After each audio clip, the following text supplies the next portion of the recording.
বচন কেই ফাঁকি অসমীয়া ভাষাৰ ভাওনাৰ অকণমান আওৰাই দিছোঁ, ভুলখিনি শুধৰাই গ্ৰহণ কৰিব। সভ্যা সোমাইছে। মই স্বৰভংগ অভিনয়ৰ ওপৰত এইকাৰণেই প্ৰতিযোগীসকলক গুৰুত্ব দিবলৈ কৈছোঁ, কান্দিলে মাত নফুটা হয় যে কিছুমান টেকনিক আছে, মাত ফুটোৱাৰ কিছুমান টেকনিক আছে। চেপা মাৰি গলাৰত ৰাখি ধৰি নুফুটা যেন মাত যদি কেতিয়াবা কষ্টও হয় ফুটাই তুলিব পাৰি। মই সেইকাৰণে স্বৰভংগ অভিনয় বাছি লৈছোঁ। সভ্যাই কৈছে,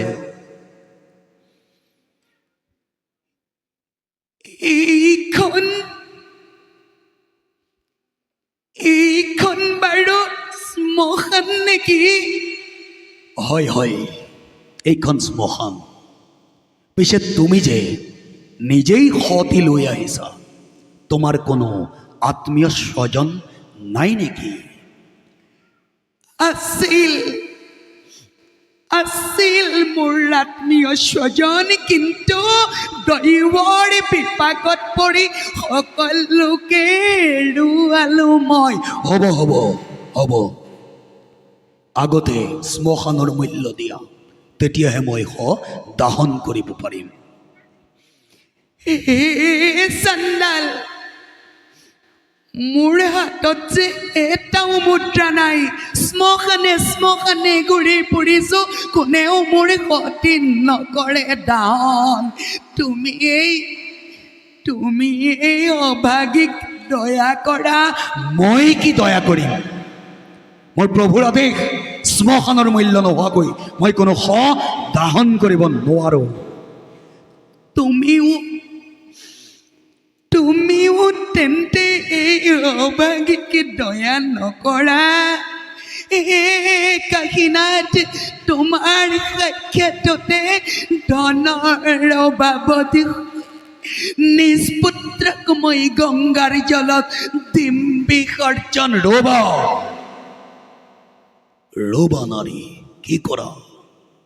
ময়েই দাহন কৰিম তোমাৰ পুত্ৰক, কিন্তু ইয়াৰ মৃত্যু হ'ল কেনেকৈ? সৰ্পই দংশন কৰিলে। ইয়াৰ নিচিনা এটা পুত্ৰ মোৰো আছিল। দৈৱৰ বিপাকত পৰি পুত্ৰ পত্নী সকলোকে হেৰুৱালো মই। মোৰ পত্নীৰ দৰে পতিব্ৰতা তিৰোতা আজিলৈকে মই কাকো দেখা পোৱা নাই। চাণ্ডাল, ৰাতি প্ৰায় শেষ হৈ আহিছে।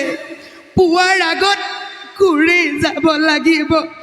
যদি তোমাৰ অন্তৰত দয়া উপজিছে, সোনকালে সতি কৰা দাহন।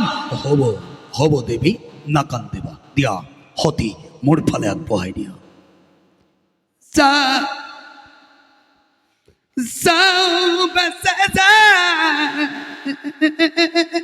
অভাগী মাতৃয়ে চিৰদিনৰ কাৰণে তোক দিলো বিদায়।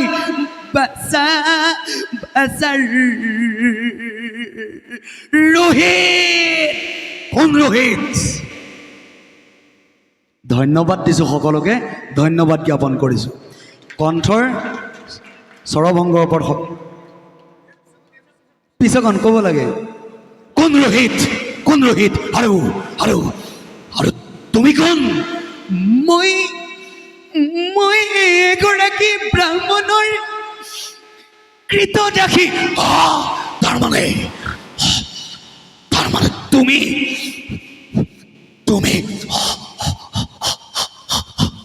সভ্যা।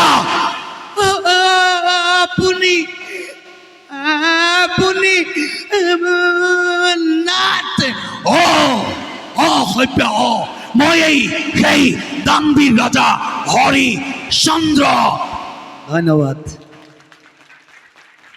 ধন্যবাদ জ্ঞাপন কৰিছোঁ। ধন্যবাদ। মোৰ ক'ব লগা দুআষাৰ সামৰণি মাৰিছোঁ, আৰু অসন্তোষখিনি আপোনালোকে নাইকিয়া কৰিব। কৃষ্ণ দেই। আৰু অনাগত দিনত আশা কৰিছোঁ আপোনালোকৰ আশীৰ্বাদ সদায় ক্ষীৰত থাকিব। কৃষ্ণ।